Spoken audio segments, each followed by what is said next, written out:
Hello sister, morning. நான் advocate பேசுகிறேன். இது மார்னிங் எனக்கு எஸ்பி ஆஃபீஸில் பேசியிருந்தாங்க. நமக்கு அவங்க பேப்பர்ஸு, டாக்குமெண்ட், மணி, ரிசிப்ட் எல்லாமே அவங்க ரிட்டர்ன் பண்ணுறேன்னு சொல்லியிருக்காங்க. அவங்க போலீஸ் ஸ்டேஷன்னாலே கொஞ்சம் எதிர்பார்ப்பாங்கள்ல, கொஞ்சம் அமௌண்ட்டு அவங்க எதிர்பார்க்குறாங்க.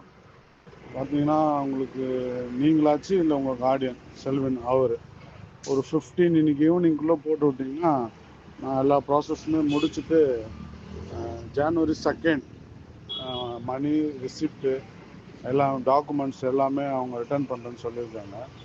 அது போலீஸ் ஸ்டேஷன்னாலே கொஞ்சம் அமௌண்ட் எதிர்பார்ப்பாங்களாம். ஸோ அவங்க மார்னிங் பேசும்போது இப்படி தான் சொல்லியிருக்காங்க. நீங்கள் இன்றைக்கி ஈவினிங் ஒரு 3 o'clock எனக்கு அந்த அமௌண்ட் 50,000 போட்டு விட்டிங்கன்னா அதுக்கேற்ற மாதிரி நான் எல்லாத்தையும் ரெடி பண்ணி ஜனவரி 2 எல்லாமே நம்ம முடிச்சிடலாம். இதுக்கப்புறம் எந்த பிரச்சனையும் இல்லாமல் இதோட இதை ஸ்டாப் பண்ணிக்கலாம். ஸோ நீங்கள் பார்த்து ரெடி பண்ணிவிட்டு எனக்கு சீக்கிரம் பண்ணி விடுங்க.